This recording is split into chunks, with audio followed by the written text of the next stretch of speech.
Haleluya. Saya pribadi sangat diberkati saudara ya. Luar biasa. Saya percaya saudara juga diberkati dan bisa merasakan hadirat Tuhan di tempat ini. Amin. Amin. Nah saudara, di bulan Oktober ini kita di Gereja Zion Church of Christ itu mengambil tema intimacy. Mungkin ini udah minggu keempat ya, saudara mungkin udah beberapa kali juga mendengar mengenai intimacy. Berbicara mengenai intimacy, di sini kita berbicara mengenai hubungan yang dalam dengan sesama maupun juga dengan Tuhan. Nah, saudara menggembala minggu terakhir, Pastor Romi juga Pastor Rian sudah menyampaikan mengenai bagaimana kita menjaga hubungan intimas itu adalah hubungan yang seperti apa. Apa yang kita harus lakukan gitu ya, sebagai manusia dan apa yang Tuhan sudah lakukan buat kita. Cuma di sini saya juga mau mengambil satu topik yang mungkin sedikit berbeda saudara. Berbicara mengenai hubungan yang intim. Sadari atau kita tidak sadari saudara, itu ada satu faktor yang kita mungkin suka lupa. Untuk itu saya mau mengajak saudara sekalian untuk kita coba merenungkan pertanyaan ini saudara. Saudara coba pikirin orang yang dekat sama saudara, baik itu pasangan saudara atau mungkin orang tua saudara, teman terdekat saudara, atau mungkin anak ya saudara. Kalau saudara berpikir dengan orang yang terdekat, pernah gak sih saudara mengalami adanya konflik atau masalah dengan mereka? Pernah gak saudara berantem sama pasangan saudara, sama anak saudara, sama teman saudara? Pernah gak saudara? Kalau kita ngikutin kelas pranikah di Gereja Zion of Christ, saya dulu juga pernah saudara ya, sebelum saya menikah saya ngikutin kelas pranikah. Itu salah satu pertanyaan ditanyakan oleh Pastor Romi adalah, udah pernah berantem belum? Udah pernah berantem belum sama pacarnya? Sama sekarang nih, sama tunangannya? Kalau belum pernah berantem, nanti aja dulu. Mungkin belum saatnya untuk menikah. Gitu saudara ya. Bukan cuman hubungan dengan pasangan ya saudara ya.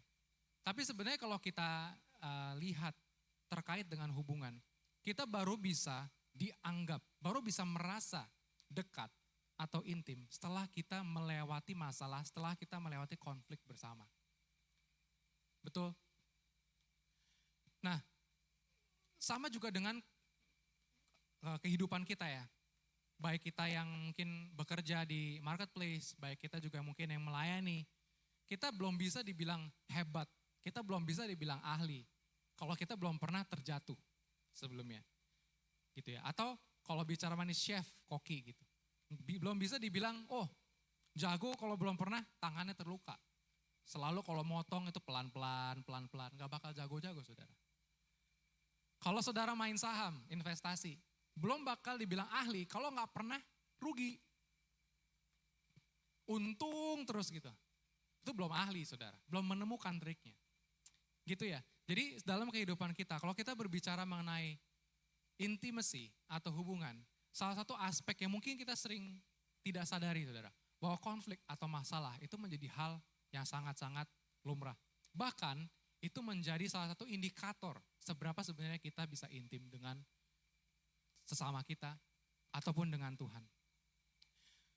Nah, maka di siang hari ini saudara saya mau mengambil topik yang berjudul The Obstacles of Deeper Intimacy, atau masalah-masalah atau hambatan-hambatan yang menghalangi kita dalam keintiman gitu ya, dari sebuah hubungan. Nah, kalau terkait dengan hubungan tadi, masalah atau konflik, kita semua tahu mengenai ayat ini saudara, Amsal 27 ayat 17. Besi menajamkan besi, orang menajamkan sesamanya. Jadi masalah itu adalah hal yang wajar dan masalah itu bukan sesuatu yang harus kita hindari. Bahkan oleh karena masalah kita menjadi ditajamkan. Pertanyaannya saudara, apakah saudara pernah bermasalah sama Tuhan? Saudara jawab hati-hati saudara ya. Tuhan ngeliatin nih, Tuhan lagi lihat. Hah? Lu jawab apa? Saudara pernah gak bermasalah sama Tuhan? Kalau saudara belum pernah bermasalah sama Tuhan, menurut saudara apakah saudara sudah intim dengan Tuhan? Nah, dari siang ini saudara, saya mau mengingatkan mengenai hal ini ya. Kalau kalau kita bicara mengenai hubungan yang intim, pasti di dalamnya ada suatu masalah. Sama juga ada halnya dengan hubungan kita dengan Tuhan. Hubungan kita dengan Tuhan, Tuhan itu adalah Tuhan yang sempurna. Tapi kita manusia tidak sempurna.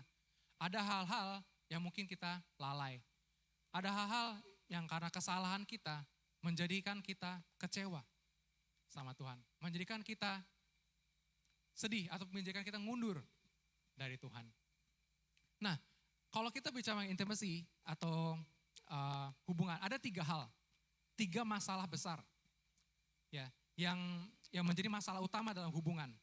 Yang pertama, ego yang besar. Sama-sama katakan bersama saya, ego yang besar. Ego yang besar atau self importance. Nah, ego ini berbicara mengenai diri sendiri. Ego yang besar artinya kenapa self importance? Karena orang yang memiliki ego yang besar itu mementingkan dirinya sendiri. Kepentingan diri dia melebihi kepentingan orang lain. Atau kalau misalnya di budaya barat, saudara, di Singapura ataupun di Amerika, di Eropa, itu ada istilah yang namanya it is my way or highway, gitu ya. Maksudnya apa? Jalan gua, kalau enggak lu kesana aja. Tandanya apa?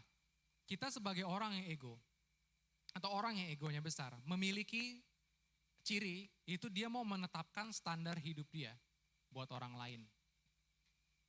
Berapa di antara saudara sini yang udah pacaran atau udah menikah? Boleh angkat tangannya?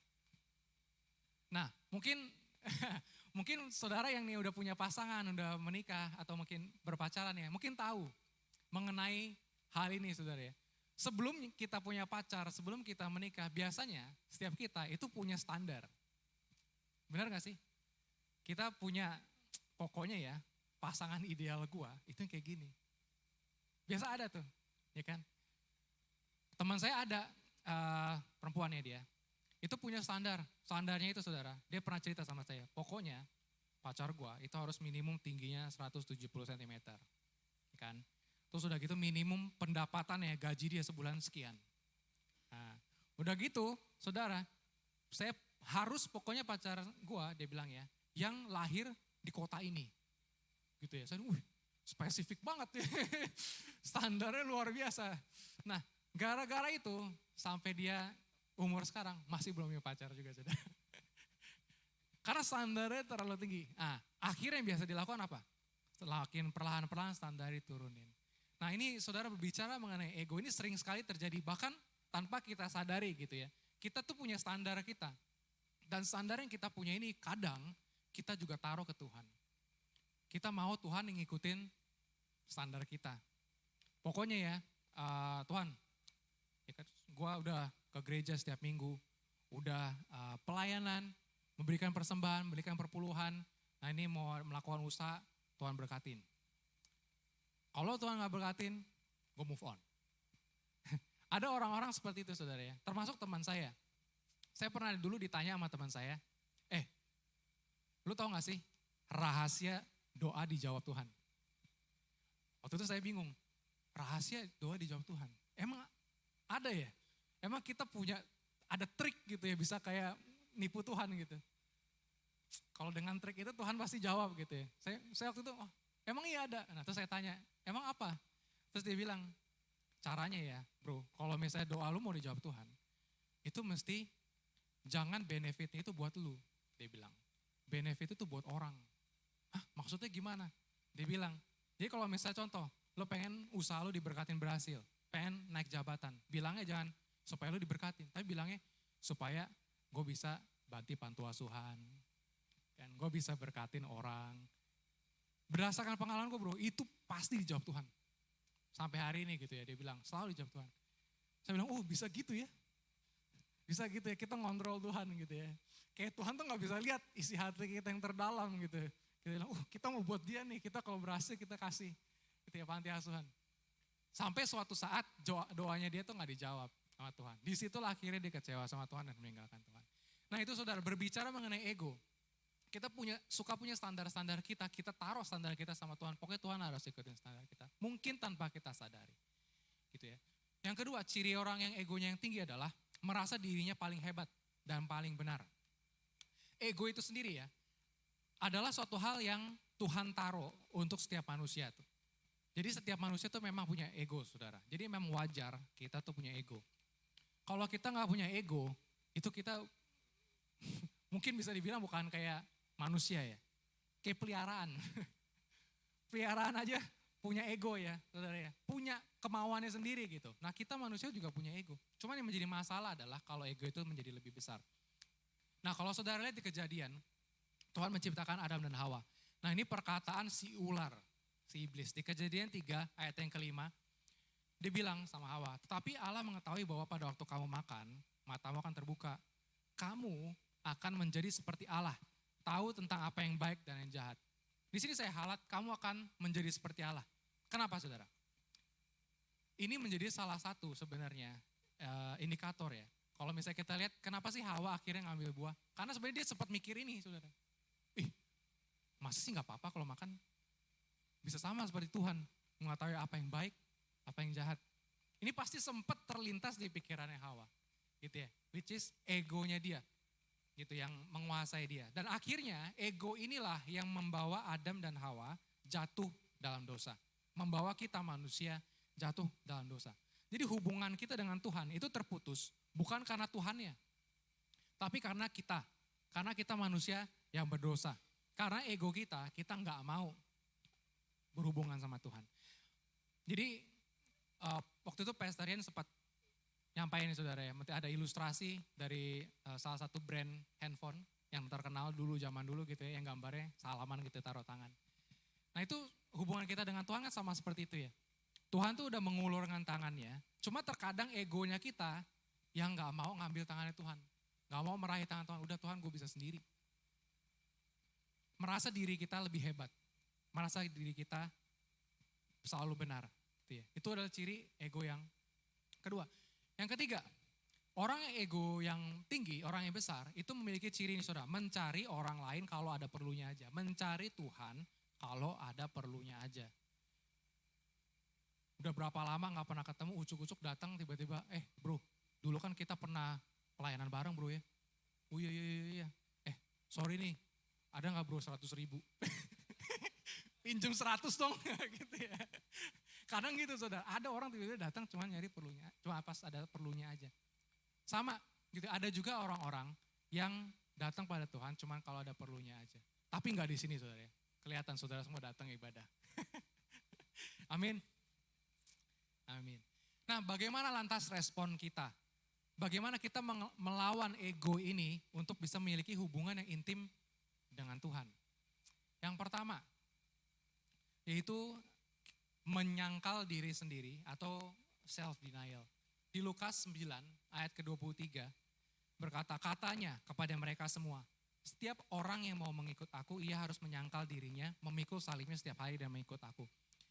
Menyangkal diri itu apa sih? Contohnya gimana sih menyangkal diri? Paling sederhana saudara, menyangkal diri adalah dengan mengalah. Mengalah apa? Mengalahkan kepentingan kita pribadi. Lebih mengutamakan kepentingan orang. Lebih mengutamakan kepentingan Tuhan. Buat orang yang terbiasa mengalah, salah satu saya seperti cerita bulan lalu, mungkin tidak susah itu. Tapi ada beberapa orang yang egonya memang lebih tinggi gitu ya. Untuk mengalah itu susah. Lantas caranya gimana untuk kita bisa mengalah? Cara yang paling gampang adalah dengan belajar melalui berpuasa. Berapa banyak di antara saudara yang pernah puasa? Boleh lambaikan tangannya? Lumayan ya. Kayaknya belum semua pernah puasa nih. Mungkin sekali-sekali harus diharuskan. Sebelum bulan suci itu harus ada puasa dulu, ya, sebelum Natal. Nah, berpuasa adalah sebenarnya banyak riset studi ya yang juga memberitahukan kita kalau puasa itu banyak benefitnya selain secara spiritual. Nah, salah satunya adalah tadi secara emosional dengan kita berpuasa, kita bisa lebih menurunkan ego kita sendiri gitu kan. Sehingga ya kita yang tadinya cepat marah, apa-apa diserempet orang marah gitu kan, orang motong sedikit kita marah. Jadi bisa lebih mengontrol diri sendiri. Jadi mungkin saudara yang belum pernah, mungkin sesekali cobalah berpuasa. Supaya kita bisa take control gitu terhadap diri kita. Biarkan spiritual, roh kita yang lebih berkuasa atas kedagingan kita. Yang kedua, lalu respon kita apa? Supaya kita bisa tidak bermegah atas diri sendiri. Yang pertama itu adalah being humble atau menjadi rendah hati. Nah di 1 Petrus 5 ayat yang kelima, Tuhan juga mengingatkan kita yang melalui firman-Nya. Dan kamu semua rendahkanlah dirimu seorang terhadap yang lain, sebab Allah menentang orang yang congkak. Nah sama saudara, jadi jangan kita membanggakan diri kita, melebih-lebihkan diri kita dibandingkan yang lain. Ini sebenarnya suatu hal yang semakin hari ini, itu semakin banyak bermunculan saudara. Terkait dengan bermegah atas diri sendiri. Mungkin saudara yang mengikuti berita-berita belakangan ini ya, terkait berhala saudara. Zaman sekarang ini, itu berhala itu bukan hanya bicara mengenai Allah lain. Kalau zaman dulu di perjanjian lama bicara bikin patung gitu ya. Sampai sekarang ya mungkin masih ada juga gitu kayak menggunakan patung Kristus. Tapi mulai menanjak saudara, mulai banyak yang berbicara mengenai self idolatry. Atau yang menjadi berhala adalah dirinya sendiri. Ini salah satu yang saya perhatikan ya di dunia ini semakin banyak, semakin marak dan ini semakin berbahaya ya saudara. Salah satunya kita tahu LGBT. Ya kan, jelas-jelas tertulis di Alkitab, tidak ada gitu kan. Ya gender cuma 2, laki-laki dan perempuan. Gitu kan. Dan negara yang paling frontal terhadap LGBT Amerika. Amerika pun adalah negara Kristen saudara. Dari kecil mereka semua belajar mengenai firman Tuhan. Tapi mereka merasa diri mereka lebih benar. Manusia mereka itu adalah yang benar. Itu yang mereka lihat. Itu yang menjadikan akhirnya ada LGBT. Dan sampai sekarang LGBT itu bukan cuma sekedar isu atau rumor ya saudara. Udah menjadi kenyataan. Banyak negara-negara sudah memang melegalkan LGBT. Gitu. Jadi kalau yang saya perhatikan, ini menjadi hal yang sangat bahaya saudara. Yaitu dengan ego atau self idolatry ini ya. Itu adalah menjadi berhala di zaman sekarang. Nah, lantas kedua apa yang kita mesti lakukan untuk kita menurunkan ego kita, untuk kita nggak bermegah atas diri sendiri. Yang kedua adalah being vulnerable atau terbuka. Kalau orang yang egonya tinggi, saudara pasti pernah berhubungan sama orang tuh egonya tinggi gitu. Ini orang sombong amat sih. Biasanya orang-orang ego tinggi nggak akan pernah cerita kegagalan dia, kesusahan dia. Yang diceritain pasti kesuksesan gue, gitu kan. Nah, salah satu cara dan salah satu contoh orang yang rendah hati adalah dengan being open, vulnerable. Pada saat kita bisa curhat sama orang yang dekat dengan kita, disitulah sebenarnya suatu tanda yang menyatakan kalau hubungan kita sudah dekat dengan orang tersebut. Kita sudah bisa percaya dengan orang tersebut. Tandanya adalah dengan pada saat kita curhat. Itu adalah cara yang kedua. Lalu respon kita yang ketiga, apa? Supaya kita tidak punya hubungan yang satu arah, yang cuma nyari pada saat ada butuhnya aja, adalah memiliki hubungan yang murni dengan melakukan fellowship dan relationship. Nah di sini saya mau mengambil contoh saudara dari Yesus. Kita mau belajar dari Yesus, ini ada hal yang menarik. Kalau kita baca ayat ini di Lukas 5, ayat ke-12 sampai 16, ini cerita mengenai Yesus menyembuhkan orang yang sakit kusta. Saya baca buat saudara Lukas 5 ayat 12 sampai 16. Pada suatu kali Yesus berada dalam sebuah kota. Di situ ada seorang yang penuh kusta. Ketika ia melihat Yesus, tersungkurlah ia dan memohon, Tuhan jika Tuhan mau, Tuhan dapat mentahirkan aku. Lalu Yesus mengulurkan tangannya, menjamah orang tersebut dan berkata, aku mau, jadilah engkau tahir. Seketika itu juga lenyaplah penyakit kustanya.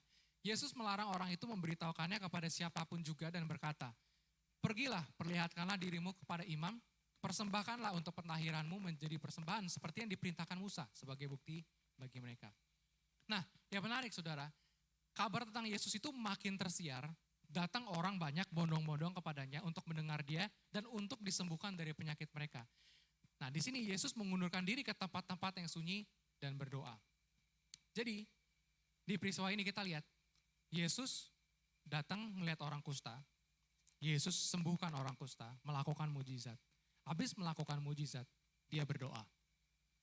Menarik saudara, karena kalau kita lihat biasanya kita sebagai manusia, kita berdoa itu sebelum kita melakukan mujizat. Sebelum kita bekerja, sebelum kita melakukan aktivitas, kita datang pada Tuhan berdoa. Di sini menarik. Kalau misalnya saudara ini bukan terjadi sekali aja ya. Jadi di Matius 14 ayat 22 sampai 23, pada saat Yesus setelah memberi makan 5.000 orang. Orang sama tuh datang bondong-bondong. Yesus mau naik perahu gitu ya. Dan di ayat ke-23 dia bilang, setelah orang banyak itu disuruhnya pulang, Yesus naik ke atas bukit untuk berdoa. Setiap Yesus melakukan mujizat, dia datang pada Tuhan untuk berdoa. Nah, jadi dia datang pada Allah Bapa, bukan pada saat dia butuh aja, tapi setelah dia melakukan mujizat, setelah Tuhan menyatakan, Allah Bapa menyatakan kuasa melalui dirinya, dia juga datang pada Bapa untuk berdoa. Nah, jadi ini juga saudara yang buat kita juga belajar gitu. Kita melihat bahwa, sama seperti Yesus. Kita mau punya hubungan dengan Tuhan, bukan cuma doa pada saat kita butuh, tapi kita juga datang pada Tuhan, langsung hal pertama yang kita lakukan setelah kita juga menerima berkatnya Tuhan. Sama seperti Yesus. Nah, lantas dengan ini apa sih dampaknya? Kalau kita melakukan hal ini, kita menurunkan ego kita, apa dampaknya? Kalau kita kembali lagi pada definisi intimacy, dari bahasa Latin, itu berarti intimus, atau yang paling dalam. Pastor Romi juga menyampaikan di minggu yang pertama, kalau tidak salah, itu intimacy, bahasa aslinya adalah yada, yang artinya juga mengenal dengan dalam. Itu. Nah, kalau kita memiliki ego yang kuat, yang akan terjadi adalah kita sebenarnya membangun tembok, mengeraskan hati kita, sehingga Tuhan itu nggak bisa datang ke dalam hati kita. Nah, sedangkan ini menjadi hal yang sangat penting. Kenapa? Karena dengan kita menurunkan ego kita dan membiarkan Tuhan bisa datang ke dalam hati kita, itu sama seperti yang waktu itu Pastor Dian juga sampaikan ya, di Wahyu 3 ayat 20. Kalau Tuhan itu selalu ada, dia selalu mau untuk memiliki hubungan yang intim dengan kita. Cuma memang banyakkan masalahnya adalah halangannya dari kita, dengan egonya kita tadi ya. Di Wahyu 3 ayat 20, lihat aku berdiri di muka pintu dan mengetuk. Jikalau ada orang yang mendengar suaraku dan membukakan pintu, aku akan masuk mendapatkannya, makan bersama-sama dengan dia bersama-sama dengan aku. Jadi Tuhan itu selalu mau untuk punya hubungan yang intim dengan kita. Makanya kita sebagai manusia, coba kita turunkan ego kita, coba kita prioritaskan hubungan kita dengan Tuhan. Dengan cara apa saudara? Dengan cara tadi, terus datang sama Tuhan bukan pada saat kita butuh aja, tapi setiap saat. Itu yang pertama. Salah satu masalah terbesar dalam hubungan yang menghalangi kita untuk memiliki hubungan yang dalam atau intim. Masalah yang kedua adalah stres. Sama-sama katakan bersama dengan saya, stres. Stres. Nah, berbicara stres ini bukan bicara kayak sekedar orang biasa stres gitu ya, cerita, gue lagi stres nih. Bukan cuma itu saudara. Tapi kalau sebenarnya kita melihat apa sih inti dari stres, itu adalah kapasitas yang udah melewati batas atau overload gitu. Nah, kapasitas yang melebihi batas ini bisa macam-macam, bisa kapasitas fisik, ya kan? Bisa emosional dan juga bisa mental. Jadi secara fisik kita juga bisa stres, secara mental kita juga bisa stres, secara emosional kita juga bisa stres. Secara fisik mungkin saudara udah banyak mengalami kecapean, ya kan? Kerja pagi sampai malam, pulang habis itu tidur kerja lagi dan lain sebagainya. Atau pelayanan terus-terusan gitu ya, rasanya tubuh capek, tubuh lelah, nah itu stres secara fisik. Stres secara mental, itu berbicara mengenai kapasitas mental kita yang udah kelewat batas. Saya nanya sama saudara, pernah gak nih saudara ya, dalam satu hari itu gak ngapa-ngapain.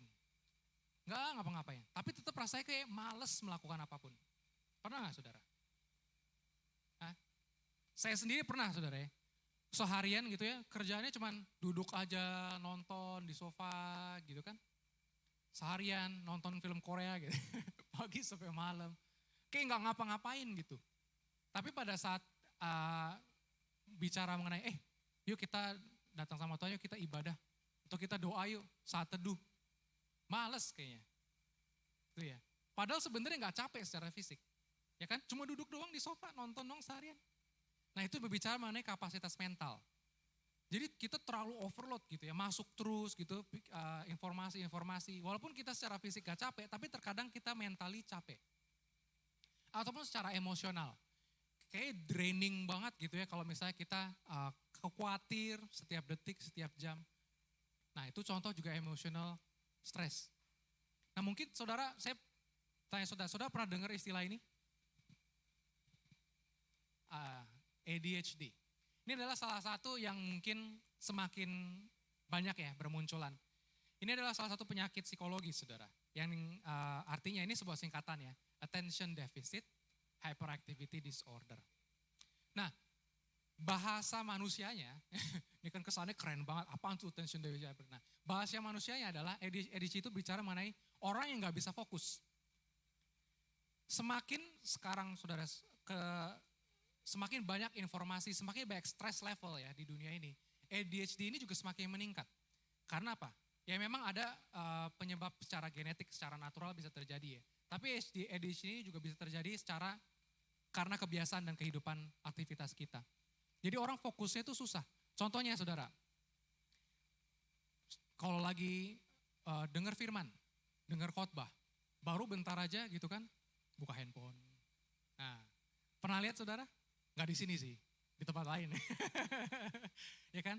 Atau kalau misalnya saudara di sekolah juga sama, guru ngomong apa gitu ya, kayak di universitas dosen ngomong apa juga kayaknya nggak bisa fokus gitu. Baru bentar doang megang handphone.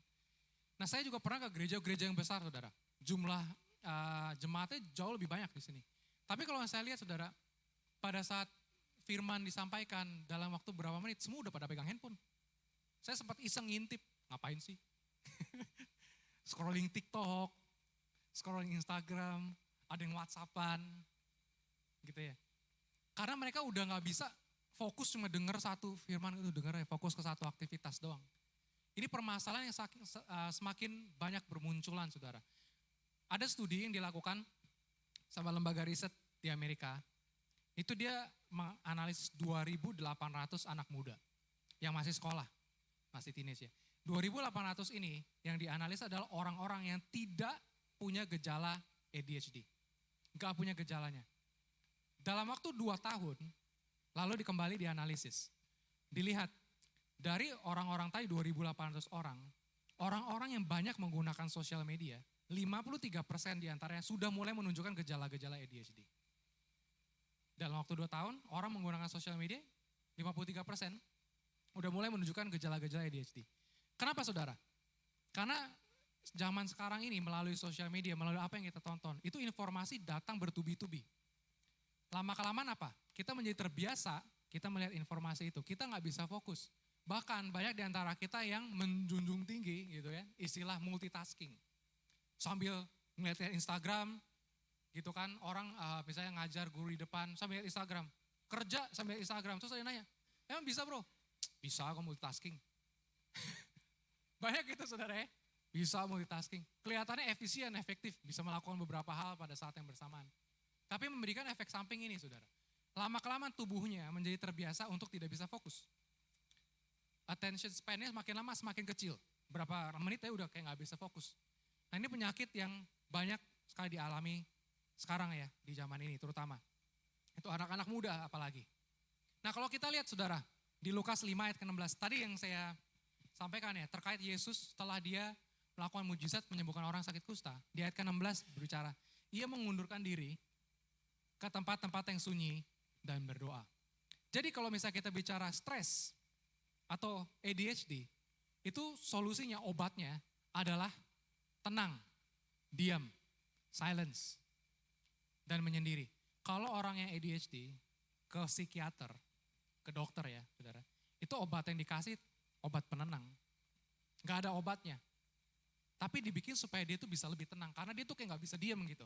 Diam bentar itu kayak pengen ngapain gitu. Pengen lakukan hal yang lain. Gitu. Nah sama juga dengan kita. Terkadang stres tadi, stres fisik, kita kecapean, stres mental, stres emosional. Ini juga menghalangin kita untuk memiliki hubungan dengan Tuhan. Udah terlalu capek, aduh males deh. Doa udah langsung kita tidur aja gitu kan. Aduh udah capek nih, malas ke gereja. Sabtu sampai dari Senin sampai Sabtu begadang mulu. Ini hari Minggu udah lah gak usah ke gereja, istirahat aja atau ngapain lah atau apapun itu. Udah saking capeknya gitu kan. Nah yang perlu kita lakukan ini, 2 hal ini. Yaitu diam dan menyendiri. Atau bahasa Inggrisnya silence dan solitude. Nah silence dan solitude ini sebenarnya adalah salah satu bentuk puasa juga saudara. Tapi puasa dari apa? Puasa dari kebisingan, dari kehidupan-kehidupan sosial yang di depan, di luar kita gitu ya, yang sangat sibuk. Nah, dengan kita berpuasa atau dia berdiam sunyi, menyendiri, memiliki hubungan saat teduh gitu ya dengan Tuhan. Apa sih dampaknya, apa sih efeknya buat kita? Di sini adalah di mana kita akhirnya bisa mulai mendengar suara Tuhan. Pada saat kita sibuk, suara-suara, informasi-informasi itu memenuhi pikiran kita sehingga suara Tuhan itu tidak terdengar. Sama dengan yang Nabi Elia alami, saudara. Di 1 Raja-Raja 19 ayat 11 sampai 13. Ini cerita mengenai Nabi Elia waktu itu sedang lari dari Isabel. Jadi Nabi Elia itu lagi mau dibunuh, diincer. Nah, karena Isabel itu lagi banyak, ya semua nabi-nabi Tuhan pada zaman itu tuh dibunuh-bunuhin. Nah, Nabi Elia lari. Nah, di sini Nabi Elia akhirnya masuk ke gunung ya, ke gua. Nah, di sini kalau misalnya kita lihat di ayat ke-11 sampai 13. Lalu firman-Nya, ini dari Allah ya ke Nabi Elia, keluarlah dan berdiri di atas gunung itu hadapan Tuhan. Maka Tuhan lalu angin besar dan kuat membelah gunung-gunung, memecahkan bukit-bukit batu, mendahului Tuhan. Tetapi tidak ada Tuhan dalam angin itu. Jadi Nabi Elia dengar kayak suara gemuruh besar gitu ya, yang membelah gunung, memecahkan bukit, tapi nggak ada Tuhan di sana. Dan sesudah angin itu datanglah gempa gitu, getar gitu ya, tapi tidak ada Tuhan di dalam gempa itu.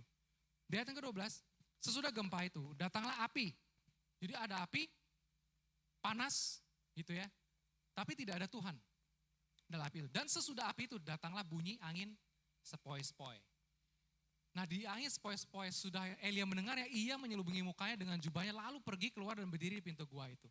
Maka datanglah suara kepadanya yang berbunyi, apakah kerjamu di sini Elia? Jadi pada saat, saudara lihat di sini, pada saat ada bunyi angin sepoi-sepoi, di situ ada suara Tuhan. Maksudnya apa? Tadi Tuhan itu mau memiliki hubungan yang intim dengan kita, bukan pada saat di tempat yang keramaian. Itu pengen kita benar-benar memiliki hubungan ya udah pribadi dengan Tuhan. Sama seperti saudara berhubungan juga dengan pasangan saudara, dengan mungkin pacar saudara. Terkadang akan lebih berharga gitu ya, dibandingkan kita pergi jalan-jalan, pacaran, keluar. Mungkin lebih enak di rumah aja udah. Diam aja gitu, gak usah ngapa-ngapain. Berdua aja, sama saudara. Itu juga yang Tuhan juga inginkan. Ini juga salah satu tanda di mana hubungan yang intim itu bisa ada. Itu pada saat kita mau untuk diam, berada dengan Tuhan, berada dengan pasangan kita. Nah, jadi mungkin saya sendiri saudara, terkadang itu saya enggak doa seperti doa yang biasa ya sama Tuhan. Terkadang saya suka dalam beberapa waktu gitu cuman diem aja, dengar lagu rohani, merem di tempat di kamar saya gitu kan, atau mungkin di ranjang ataupun di tempat kerja saya selama beberapa menit, nggak ngapa-ngapain saudara. Diem aja dengar lagu rohani gitu ya, sambil memikirkan kebaikan-kebaikan Tuhan. Nggak perlu kita ngomong-ngomong gitu, nggak perlu kita seperti kita berdoa Tuhan saya mau ini, saya mau itu, Tuhan dan lain sebagainya. Tapi dengan hubungan ini, dengan saya diam, dengan saya memikirkan kebaikan Tuhan, apa yang Tuhan lakukan dalam hidup saya, di situ saya sebenarnya sedang membangun hubungan juga dengan Tuhan. Sama seperti saudara juga dengan pasangan saudara atau teman saudara. Terkadang nongkrong, saya sering lihat juga orang nongkrong gitu ya di kopi sama teman-temannya, semua juga diem-diem aja, nggak ngapa-ngapain. Minum doang gitu kan, kadang megang handphone sendiri, tapi mereka dekat satu sama yang lain. Karena ini saudara. Nah, ini yang kedua, masalah yang besar ya, yang menghalangi kita untuk memiliki hubungan yang intim. Tadi pertama ego yang besar, kedua stres. Yang ketiga adalah perselingkuhan. Kedengarannya serius sekali saudara ya, perselingkuhan. Tapi sebenarnya perselingkuhan itu adalah salah satu yang mungkin gak seperti seheboh yang kita tahu ya, yang kita suka konotasikan gitu ya. Mulai dari hal-hal kecil, yaitu tidak setia atau unfaithful. Biasanya perselingkuhan itu bisa terjadi gara-gara kita mulai membanding-bandingkan diri kita dengan orang lain. Benar ya? Dalam kehidupan kita dengan pasangan juga sama. Kita mulai banding-banding, kok dia lebih merhatiin gue ya? Gitu kan? Di rumah gitu kan, sama yang di rumah kayaknya lama-kelamaan kering-kering aja hubungan gitu. Mulai banding-bandingin, itu awalnya saudara. Awal dari perselingkuhan. Sama dengan hubungan kita juga dengan Tuhan. Kita mengalami masalah, kita kantor bergumul udah kerja 5 tahun gaji gak naik-naik. Tapi ngelihat Selalu tiap tahun teman dari agama sebelah selalu naik terus, promosi terus gitu. Kita cuma ngeliat, gue udah kerja keras gitu kan, kayak gak naik-naik. Mulai banding-bandingin. Ini juga sama, saudara. Ini awal dari kita akhirnya mulai tidak mempercayai Tuhan. Lose trust dengan Tuhan. Atau ya seperti berselingkuh gitu ya. Berzina, karena berzina kita juga tahu ayat ini, Matius 5 ayat 28, bahwa dimulai dari pikiran. Belum kita lakukan, itu sudah berpikir itu saja, itu sudah berzina gitu. Sama dengan kita tidak mempercayai Tuhan aja, kita meragukan Tuhan aja, sebenarnya sudah mendukakan hati Tuhan. Gitu ya. Nah, kita tahu Tuhan adalah Tuhan yang cemburu. Dan kalau kita bicara perselingkuhan, penyebab utamanya apa sih, saudara? Atau kita mulai membanding-bandingkan penyebab utamanya apa sih? Biasanya itu adalah terjadi karena adanya kekecewaan atau disappointment. Belum lama saudara saya sama istri saya sempat dengar gitu ya. Ada orang bilang, kalau gue kecewa sama Tuhan, gara-gara kecewa sama Tuhan, udah gak ke gereja lagi. Boro-boro ke gereja, gitu kan. Denger orang ngomong firman aja udah gue gak mau denger. Gitu kan. Banyak, saya sudah mendengar ini beberapa kali saudara. Mungkin saya juga yakin beberapa di antara saudara juga pernah dengar orang-orang di sekitar saudara. Atau mungkin ya keluarga saudara sendiri bilang gitu, kecewa sama Tuhan gue. Salah satu contoh saudara yang saya bisa bagikan adalah salah satu relatif saya ya. Itu dia beberapa minggu gitu ya, selama beberapa minggu atau berbulan-bulan itu dapat masalah terus. Dia orang yang percaya sama Tuhan, dia rajin ke gereja. Tapi dia dapat masalah terus, dia akhirnya istilahnya kehilangan pekerjaannya, gak punya pendapatan. Terus gak lama setelah itu tiba-tiba masuk rumah sakit. Sakit yang parah, perlu keluar uang. Terus gak lama setelah itu ada lagi keluarganya dia yang sakit gantian. Kayaknya tuh masalah bertubi-tubi datang. Dan dia akhirnya bilang kecewa sama Tuhan. Buat apa selama ini dia datang ke gereja? Buat apa selama ini dia beribadah? Tapi Tuhan gitu sama gue. Kan hidupnya sekarang jadi kacau. Nah, boro-boro gitu ya saudara, dia ke gereja. Orang kita kasih firman aja. Udahlah, itu firman doang gitu kan. Itu terjadi di perjanjian lama, dia bilang. Sekarang realitasnya, kejadian aslinya gue kayak begini, gak ada, mana Tuhan, dia bilang. Dan kekecewaan ini adalah hal yang banyak kita alami sebagai manusia. Gitu ya. Terjadi karena apa? Karena perbedaan ekspektasi. Nah di sini saya mau tanya sama saudara. Sebenarnya kekecewaan kayak gitu, itu boleh gak sih? Boleh gak sih kita manusia kecewa sama Tuhan? Gak boleh saudara ya. Sama seperti dosa. Kita meragukan Tuhan, itu sebenarnya juga dosa saudara. Karena Tuhan, ya Tuhan. Kecewa sama Tuhan sebenarnya kita sudah istilahnya mengikis kepercayaan iman kita sama Tuhan. Jadi sebenarnya gak boleh. Tapi sebagai manusia kita punya daging, kita punya kedagingan. Terkadang kita bisa jatuh dalam dosa, terkadang kita bisa kecewa sama Tuhan. Kalau misalnya kita lihat, saya sendiri juga pernah mengalami saudara. Jadi ini adalah hal yang wajar, saya juga pernah mengalami kekecewaan dengan Tuhan. Dan bukan cuma saya rasa saudara juga banyak pernah mengalami kekecewaan dengan Tuhan. Kadang kita mau melakukan mengambil keputusan yang besar. Kita mau mulai suatu usaha misalnya. Atau kita mau melakukan investasi yang besar, kita doa, kita tanya Tuhan, kita bergumul sama Tuhan. Terus Tuhan terlihat seperti memberikan jawaban sama kita, go, gitu kan.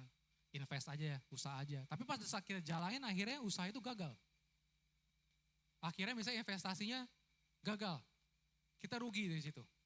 Padahal kita awalnya sudah doa sama Tuhan, kayaknya Tuhan udah kasih jalan yang ini, tapi kok ternyata gagal. Itu hal yang wajar dan kita semua pasti pernah alami saudara. Akhirnya apa? Kita kecewa, kok Tuhan gitu sih? Gitu ya. Dan di sini saya mau ingatkan sama saudara adalah, kejadian itu, kekecewaan itu terjadi bukan salahnya Tuhan. Sekali lagi saudara, kekecewaan kita itu bukan salahnya Tuhan, tapi salahnya kita manusia. Kita yang menaruh standar kita tadi, ego kita sama Tuhan. Sehingga pada saat ekspektasi atau harapan kita itu tidak sesuai, dengan harapan apa yang kita mau, akhirnya kita kecewa. Kita pikir kalau Tuhan itu nggak mau memberkati kita. Kita pikir kalau Tuhan itu nggak setia gitu ya. Ini biasanya menjadikan kita kecewa, kesalahpahaman. Sama manusia yang kelihatan bisa disentuh, bisa diajak ngomong secara langsung aja kita bisa salah paham. Apalagi sama Tuhan yang tidak kelihatan, saudara. Jadi sangat wajar untuk kita sebagai manusia bisa salah paham dan kita bisa jatuh dalam dosa. Tapi yang sisi saya mau ingatkan sama saudara ya, bukan berarti itu boleh. Kembali lagi saya katakan bahwa kecewa dengan Tuhan itu adalah dosa. Itu tidak boleh, saudara. Lantas gimana dong? Apa yang kita harus lakukan? Nah di sini saudara saya mau mengingatkan, kalau orang yang punya hubungan yang intim dengan Tuhan, dia mengenal pribadi Tuhan secara utuh. Dia tahu Tuhan itu karakternya seperti apa. Dia percaya penuh sama Tuhan, punya iman dengan Tuhan. Jadi walaupun kejadian yang terjadi terlihat seperti Tuhan meninggalkan dia tetap percaya bahwa ada hal yang baik di balik semua ini.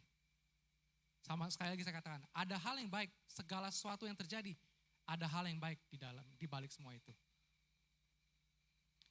Nah, orang yang memiliki hubungan yang intim, walaupun dia terjatuh berkali-kali sekalipun, karena dia mengenal pribadi Tuhan secara utuh, dia bisa kembali lagi pada Tuhan.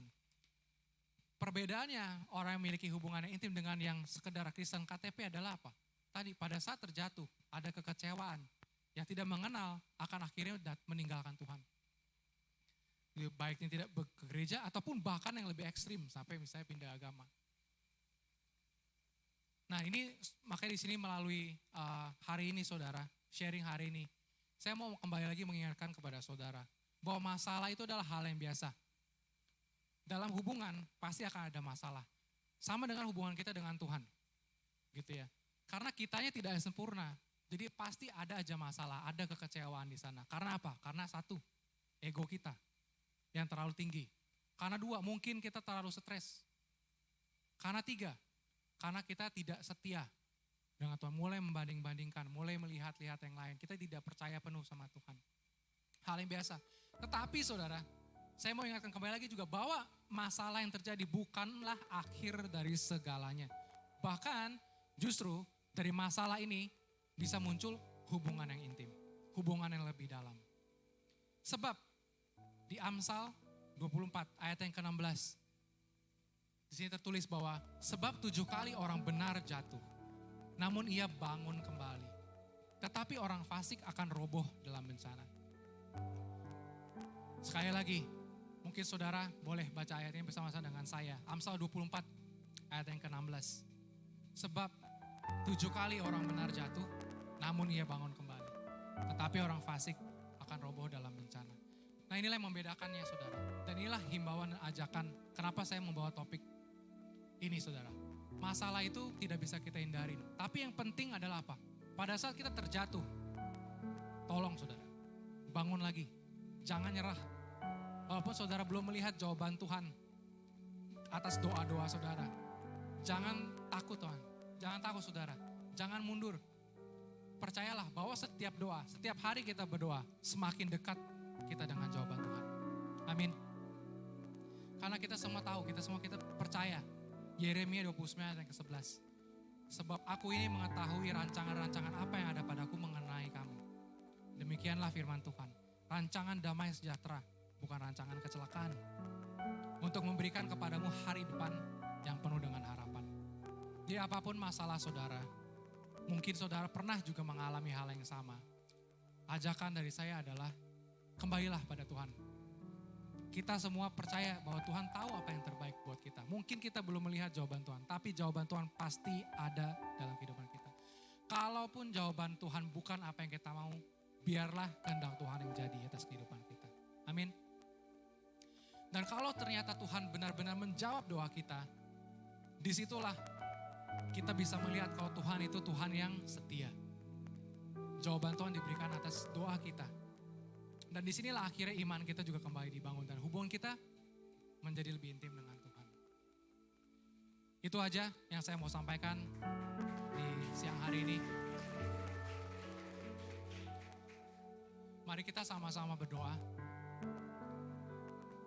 Bapa di dalam sorga, Kami sungguh mengucap syukur Tuhan, karena Engkau adalah Tuhan, Engkau adalah Allah yang setia. Tidak pernah Engkau mengingkari janji-janji-Mu.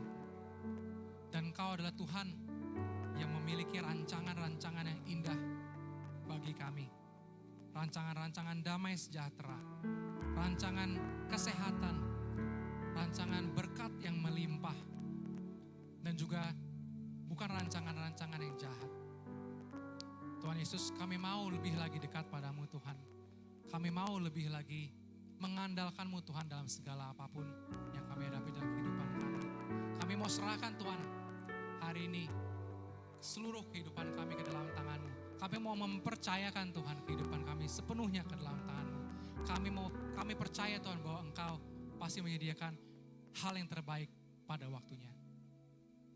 Tuhan Yesus, kami sungguh mengucap syukur Tuhan atas firman yang telah disampaikan pada siang hari ini. Setiap kami mendengar firman Tuhan, aku berdoa bahwa boleh diberkati, pulang dari tempat ini, boleh mengalami perubahan.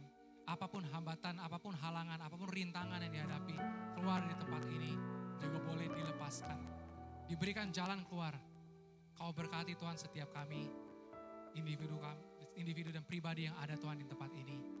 Dan setiap aktivitas yang akan kami lakukan pulang dari tempat ini dan juga minggu-minggu ke depannya. Kami serahkan semua ke dalam tangan-Mu. Di dalam nama Tuhan Yesus Kristus kami telah mengucap syukur dan berdoa sama-sama. Katakan amin. Luar biasa, boleh berikan tepuk tangan untuk Pastor Aris yang telah menyampaikan firman Tuhan.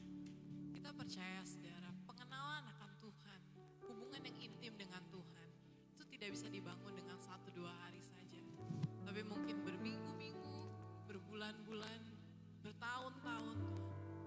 Tapi saudara, hubungan yang kita bangun itu akan menjadi hubungan yang berharga dan mampu untuk kita gunakan sebagai alasan di mana kita mengeliminasi tiap kali kita merasa bahwa kita kecewa kepada Tuhan, kita mau keluar. Kalau kita benar-benar mengenal Tuhan, di mana kehendak Dia saja menjadi kehendak kita. Bagaimana kita bisa punya alasan saudara untuk keluar daripada kasih yang begitu besar. Kita percaya Tuhan mengasihi kita. Sebelum dari kita masuk ke dalam perjamuan kudus, ada beberapa pengumuman saudara. Yang pertama itu yaitu iConnect atau Komsel, atau bisa disebut juga dengan cell group. Jadi saudara, mungkin sedikit dari cerita bahwa saya dan suami saya sempat tergabung di dalam sebuah Komsel atau cell group. Nah, di mana anggota-anggota membernya itu mereka saling merasa bahwa komunitas ini sungguh-sungguh memberkati mereka. Bahkan ada orang-orang yang hadir di dalam komunitas tapi tidak hadir di dalam ibadah gereja, saudara. Jadi mereka merasa lebih nyaman, di mana mereka bisa saling sharing, saling bercerita. Sedangkan kalau di gereja, di ibadah biasa, itu mereka merasa hanya satu arah saja, dan mereka tidak bisa saling terbuka gitu saudara. Jadi saudara, selain daripada saya menghimbau untuk saudara mendaftar melalui Connection Area menjadi member, tapi jadilah member yang aktif saudara. Karena kita tidak pernah tahu bagaimana Tuhan mau pakai saudara. Mungkin saudara tidak perlu berdiri di panggung ini, tapi saudara melalui iConnect ini, saudara bisa memberkati banyak orang. Dan mungkin banyak orang yang membutuhkan saudara sebetulnya. Yang selanjutnya, untuk child dedication atau penyerahan anak, ini akan diadakan di hari Minggu, tanggal 5 November, yaitu tepatnya di sesi 3, jam 11. Dan kita percaya saudara, ketika kita menyerahkan anak kita kepada Tuhan, itu jauh lebih banyak. Berkatnya bukan hanya bagi anak kita, tapi lebih daripada itu, orang tua yang menyerahkan anaknya, sama seperti Abraham menyerahkan Ishak anaknya. Itu ada berkat yang luar biasa tersembunyi saudara. Di mana kita secara tidak langsung mengundang Tuhan, bukan hanya untuk bekerja bagi anak generasi di bawah kita, tapi juga bekerja bagi keluarga besar kita. Dan juga keluarga di mana kita berada saat ini saudara. Yang selanjutnya untuk kelas premarital. Nah sebenarnya kelas-kelas seperti ini ya saudara, kadang kita kalau dengar seminar keuangan, kita merasa oh ya memang saya butuh gitu karena keuangan saya seret atau dan sebagainya. Tapi kalau kelas-kelas seperti ini kadang kita merasa butuh gak butuh ya saudara. Tapi berdasarkan pengalaman saya pribadi, kadang kita merasa kelas-kelas seperti ini tuh tidak dibutuhkan karena kita belum tahu apa yang kita nggak tahu gitu saudara. Jadi melalui kelas ini justru kita tahu apa yang sebenarnya berpotensi untuk menjadi masalah di kedepannya ketika kita memiliki pernikahan, memiliki kehidupan pernikahan saudara. Oleh karena itu saya menghimbau untuk orang-orang yang pasangan-pasangan muda yang mau menikah di bulan 6 bulan saudara, 6 bulan sebelum atau bahkan lebih daripada itu, mungkin kalau belum ada tanggal pernikahannya juga saudara bisa mendaftar saudara, karena kelas ini diperuntukkan untuk preventif atau lebih kepada persiapan dibandingkan hanya persiapan pernikahannya itu sendiri, tapi persiapan kehidupan pernikahannya. Kami percaya bahwa kelas ini pasti akan memberkati saudara. Selanjutnya untuk baptisan selam, ini sebagaimana firman Tuhan mengatakan bahwa kalau saudara yang mau taat kepada firman Tuhan, di mana pergilah, baptislah seluruh bangsa muridku dan jadikanlah mereka di dalam nama Bapa, Anak dan Roh Kudus. Kita percaya saudara bahwa baptisan selam yang diadakan Zion Church of Christ ini pasti bisa memberkati saudara. Dan kalau saudara yang belum mendaftar, silakan mendaftar di connection area. Karena ketika saudara sudah mendaftar, pasti akan banyak diinformasikan lebih lanjut mengenai persiapan-persiapan yang harus dilakukan ketika kita akan menghadapi baptisan selam. Yang selanjutnya, untuk persembahan dan persepuluhan ini, untuk tata caranya mungkin saudara sudah familiar semuanya ya, mengenai QRIS dan kotak-kotak yang ada tersedia. Tapi mungkin saya berikan kesaksian sedikit bahwa sebenarnya opa dan oma saya itu dulu tuh mungkin bisa dibilang Kristennya KTP gitu. Tapi mereka itu memang setiap bulannya diberikan uang oleh om saya sebagian. Dan mereka selalu bilang uangnya tuh selalu kurang. Dan maksudnya kurang bahkan untuk kasih persembahan dan persepuluhan tuh seret gitu maksudnya. Nah tapi sampai suatu saat gitu ketika saya masih kecil, mereka bilang tiba-tiba, katanya entah kenapa sejak mereka memutuskan untuk memberikan persembahan dan persepuluhan secara rutin kepada Tuhan, itu entah kenapa cukup selalu setiap bulannya. Jadi yang tadinya tuh suka sakit-sakitan, kadang uangnya habis untuk beli obat ke rumah sakit dan sebagainya, tapi justru malah mereka lebih sehat, mereka cukup, bahkan lebih daripada itu ada sisanya untuk ditabung saudara. Boleh berikan tepuk tangan untuk Tuhan kita. Kita percaya saudara, firman Tuhan memang mengatakan bahwa ujilah aku kalau engkau membawa persembahan dan perpuluhan ke rumahku, kalau aku tidak membukakan tingkap-tingkap langit dan mencurahkan berkat kepadamu sampai berkelimpahan. Saudara, mungkin saudara tidak tahu apa yang saudara bisa dapatkan melalui ketaatan saudara hari ini. Tapi percayalah, kalau firman Tuhan sudah mengatakan, dia akan pergi dan melakukan sesuai dengan apa yang Tuhan suruhkan. Dan firman itu tidak akan kembali kepada Tuhan dengan sia-sia. Selanjutnya untuk prayer request dan praise report. Jadi kalau saudara yang punya pergumulan bisa silakan mengisi di bagian atas kotak persembahan, itu ada kertas-kertas. Itu saudara bisa isi dan tim doa kami siap untuk mendoakan saudara.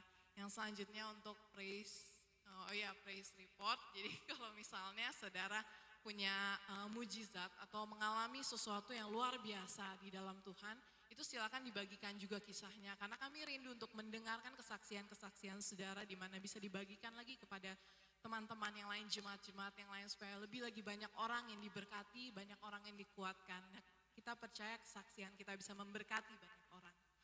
Yang kemudian untuk ini sosial media dari Zion Church of Christ. Mari kita siapkan hati dan pikiran kita akan masuk ke dalam sakramen perjamuan kudus. Saya mengundang kita sama-sama bangkit berdiri.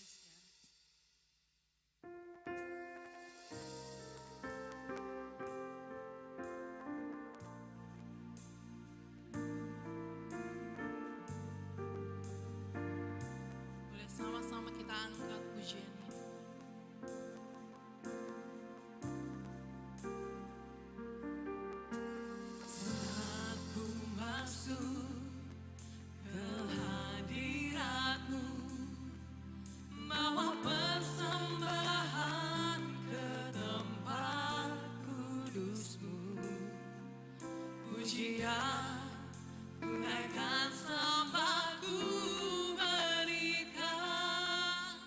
Bagi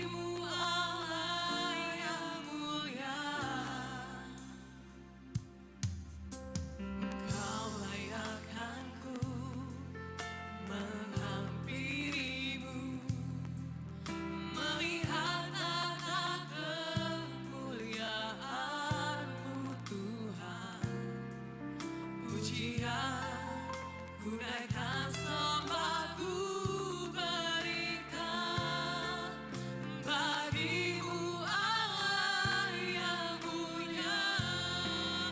Oleh kuasa darah-Mu, Engkau telah tebus dosaku. Kekudusan-Mu melingkupiku, kasih-Mu mengalir memulihkan hidupku. Sungguh besar anugerah-Mu, Engkau selamatkan hidupku. Ku menjadi ciptaan yang baru oleh kuasa darah-Mu. Baik Bapak Ibu Saudara, kita akan masuk dalam sakramen tubuh dan darah Tuhan Yesus. Pertama saya mengucapkan terima kasih buat kehadiran Bapak Ibu Saudara di dalam ibadah sesi yang ketiga di dalam gereja Zion Church of Christ. Welcome to the church. Dan kami menyambut kehadiran Bapak Ibu Saudara. Dan kami mengundang kembali untuk saudara bisa hadir di sesi-sesi minggu depan. Ada 3 sesi seperti jam 7.30, jam 9, dan di jam 11. Kita ada 3 kali ibadah. Dan saya mengucap syukur, terima kasih buat Pastor Aris Ricci. Kita boleh beri tepuk tangan buat Pastor Aris Ricci. Beliau adalah tim pelayanan dari sejak saya masih pendeta, belum membangun gereja di sini, saudara, masih di tempat yang sebelumnya. Dia sudah belasan tahun ikut dengan saya, tentunya banyak hal yang dia pelajari. Jadi kami ada tim pastoral yang kami persiapkan satu persatu untuk berkhotbah di hari Minggu tentunya. Kami tidak tulis jadwalnya di tanggal berapa gitu, karena biar saudara datang bukan karena pendetanya, tapi karena saudara datang cari Tuhan, amin. Siapapun yang menyampaikan firman Tuhan, Anda pasti terberkati dengan luar biasa. Dan satu hal lagi saudara, kalau saudara belum punya rumah atau saudara belum punya penggembalaan, kalau saudara mau tertanam di dalam gereja ini, kami welcome banget buat saudara. Saudara bisa nanti ketemu dengan tim Connection Area, saudara nanti bisa ngobrol dengan mereka.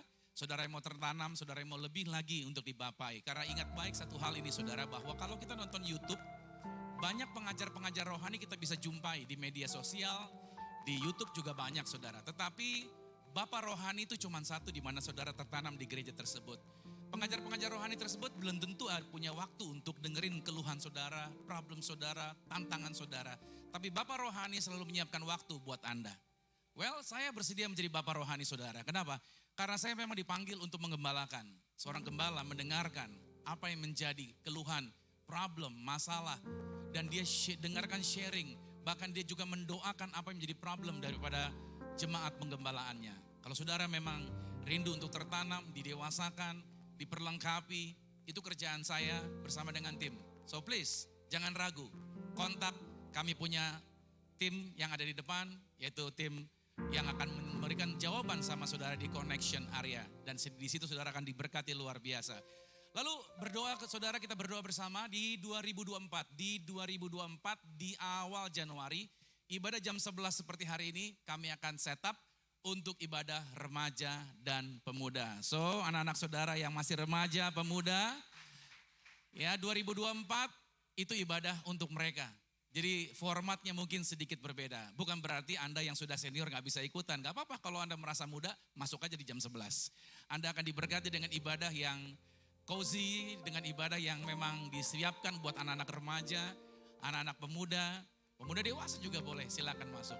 Dan di situ saudara akan lebih bersemangat lagi karena di dalamnya akan dipersiapkan dengan acara-acara yang lebih lagi relevan untuk anak-anak muda. Puji nama Tuhan. Satu yang saya diberkati dengan firman Tuhan tadi saudara, sometimes ketika kita gagal, ketika kita mau membangun sesuatu atau kita nggak percaya diri, so kita pray sama Tuhan, Tuhan tolong, Tuhan bela kami. Tapi kita suka lupa, begitu kita sudah berhasil, kita langsung celebrate-nya bukan sama Tuhan, tapi celebrate-nya sama orang gitu ya. Celebrate-nya sama teman-teman, kita ngumpul, kita berhasil ya, kita sukses ya. You know, Elia baru saja berhasil membunuh 850 Nabi Baal. 850 orang berhadapan dengan Elia sendiri. Sukses besar dia. But after that, dia mengalami stressful. Dia ketakutan. Kenapa? Karena istrinya Ahab yang bernama Isabel. Zaman now Isabel dah. Ngejar dia, ngancem dia. Akan membunuh Elia karena telah membunuh nabi-nabinya dia. Elia ketakutan. Bayangin saudara, dia baru sukses. Tapi begitu datang masalah, ambruk langsung saudara. Dan dia ngumpet di dalam gua. Tetapi Tuhan datang dan Tuhan tunjukin. Nah di sini seringkali saudara, pada waktu kita mengalami kesuksesan dan kita gagal, ketakutan, kita coba cari cara minta pertolongan. Dan tadi sudah disebutkan, ada angin, ada gempa. Kalau saya mau ilustrasikan, ini seperti unsur alam. Ada batu, ada udara, ada air, ada api. Ada 4 unsur alam itu saudara. Tapi di 4 unsur alam nggak ada Tuhan sama sekali. Tapi pada waktu engkau duduk diam dengan tenang, disitulah Tuhan berbicara yang lembut sama setiap kita. Seringkali persoalan-persoalan, masalah-masalah yang kita hadapin, justru sebenarnya untuk menenangkan, settle down, untuk membuat kita diam dan biarkan Tuhan berbicara buat Anda. Dan kalau Tuhan sudah berbicara, maka Tuhan akan tunjukkan jalan yang luar biasa buat setiap kita. So hari ini, saya berdoa buat saudara, mujizat Tuhan pasti terjadi buat saudara. Kita akan makan tubuh dan minum darah Yesus. Kita buka dulu rotinya, kita persiapkan rotinya di tangan kita. Dan kita mau angkat di atas kepala, ini harus diucapkan saudara. Karena apa yang saudara ucapkan, itulah yang akan terjadi bagi hidup kita. Mari bersama-sama dengan saya katakan, dalam nama Tuhan Yesus, inilah roti yang telah turun dari surga, inilah tubuh Tuhan Yesus Kristus. Tubuh yang tergantung di atas kayu salib. Yang pertama, memberikan kami bersama dengan keluarga kehidupan yang kekal di dalam kerajaan sorga. Oleh korban tubuh Kristus, maka mulai hari ini kami menang atas segala virus, menang atas segala penyakit, tidak terkapar di meja operasi. Kami diberkati, umur yang panjang dan tidak sakit-sakitan. Dalam nama Tuhan Yesus, inilah roti yang telah turun dari surga, inilah tubuh Tuhan Yesus Kristus. Mari kita makan tubuh Tuhan Yesus.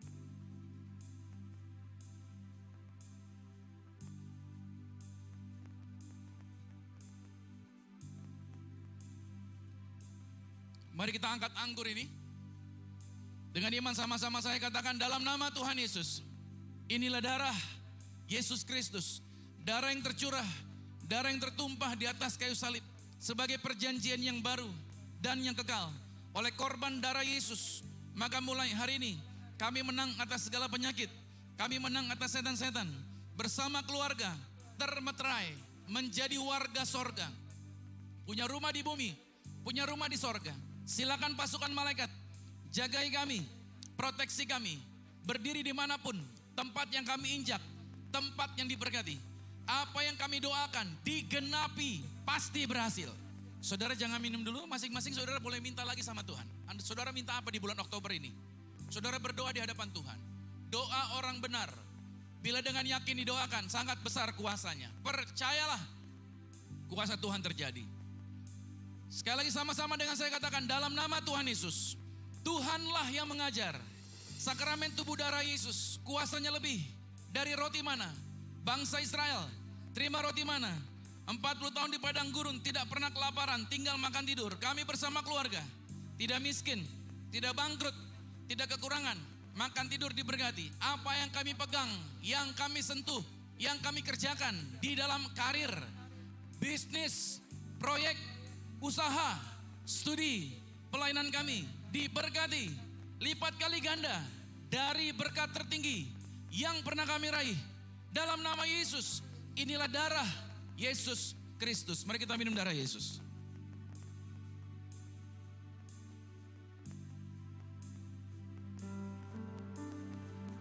So please raise your hands, sama-sama kita berterima kasih. Oleh kuasa darah-Mu, Kau telah tebus dosaku. Kekudusan-Mu melingkupi. Kita dilingkupi oleh kekudusannya Tuhan, kasih-Nya terus mengalir, memulihkan hidupku.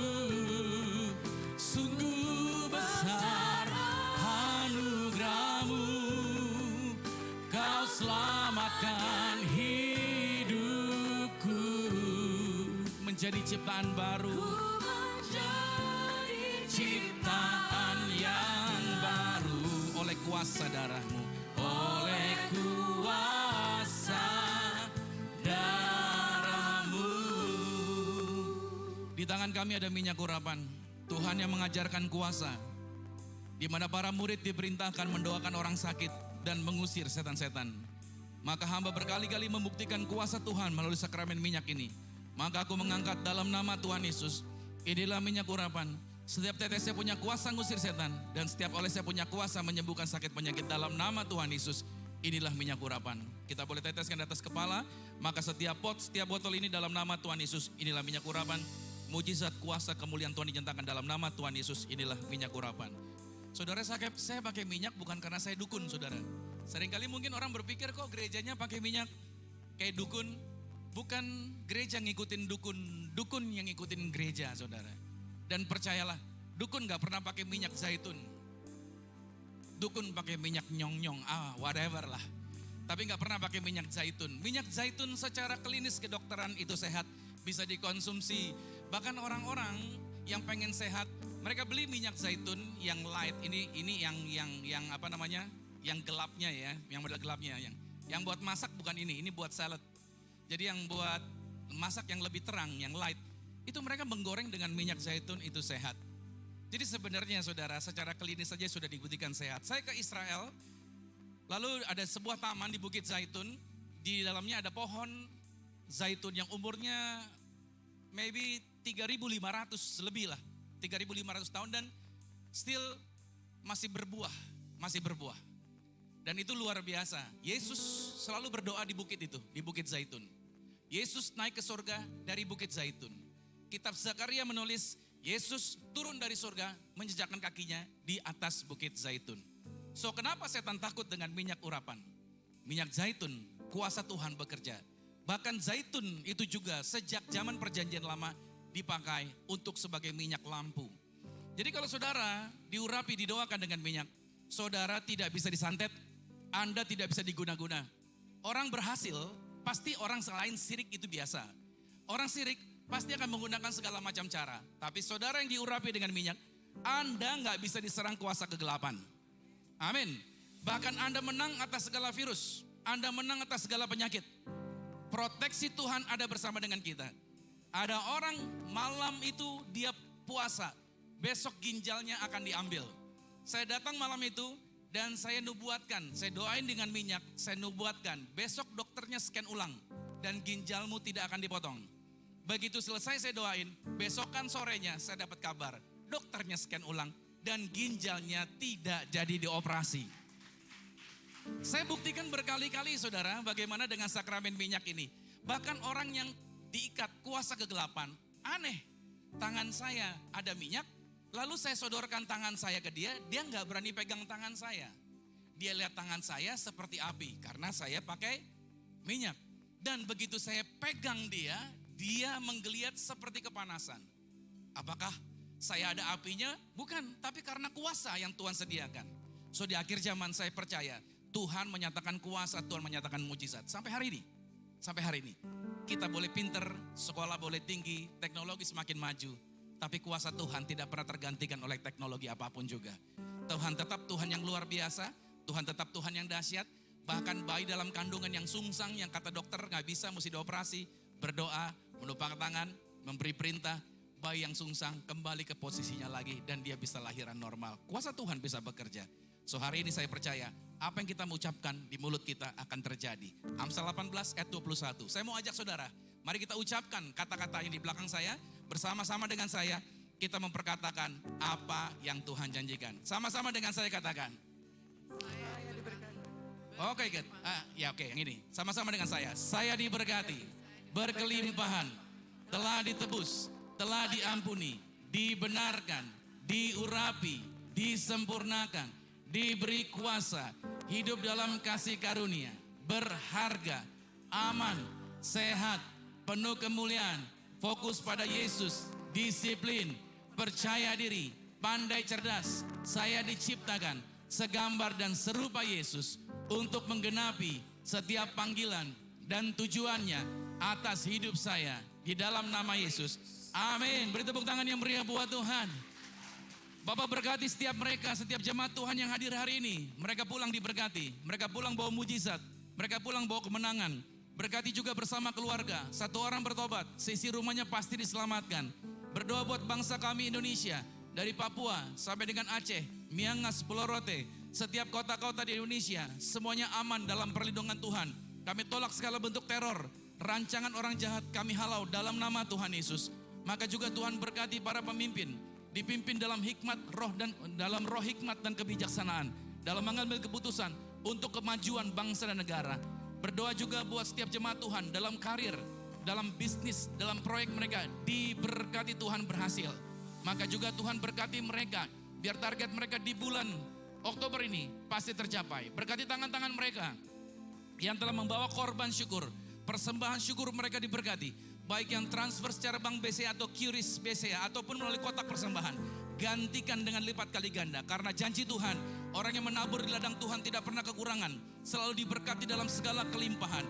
Kuasa Tuhan, mujizat Tuhan pasti disediakan. Saatnya Tuhan juga kami berdoa berkati seluruh tim, baik tim volunteers, yaitu juga praise and worship, juga media operator, juga tim logistik, hospitality, para pendoa syafaat, guru-guru sekolah minggu, semua yang sudah terlibat dalam pelayanan, setiap korban mereka, jerilah mereka, digantikan yang luar biasa. Berkati juga Pastor Aris Ricci yang sudah menyampaikan firman Tuhan. Berkati terus bersama dengan istri, bersama keluarga dalam berkat, dalam pertolongan Tuhan. Kalau sebentar kami akan pulang, kami akan menerima berkat-berkat Tuhan. Kekasih Kristus, Anda dan saya akan pulang dan kita akan menerima berkat Tuhan. Satu pengumuman terakhir, nanti setelah doa berkat, saya minta tolong saudara keluarnya lewat pintu belakang. Tadi pintu depan ditutup, jadi saudara keluarnya lewat pintu belakang agar kita semuanya bisa rapi keluar dari ruangan ini. Angkat tanganmu, terimalah berkat Tuhan. Diberkatilah engkau di dalam usahamu, diberkatilah engkau di dalam pekerjaanmu, diberkatilah engkau di dalam studi sekolah kuliahmu. Siapapun tinggal dengan engkau pasti diberkati. Keluargamu diberkati, orang tuamu diberkati, saudara-saudarimu diberkati, rumah tanggamu berbahagia. Sekarang terimalah berkat anugerah dari Bapa di surga, cinta kasih di dalam Yesus Kristus, kekuatan penghiburan di dalam Allah Roh Kudus, menyertai, mengurapi setiap kita mulai hari ini, sampai Tuhan Yesus datang, menjemput Anda dan saya, keluargamu dan keluargaku, kita semua sama-sama menjadi warga kerajaan sorga. Yang percaya dengan iman sama-sama saya katakan, amin. Selamat hari Minggu, sampai jumpa minggu depan. God bless you.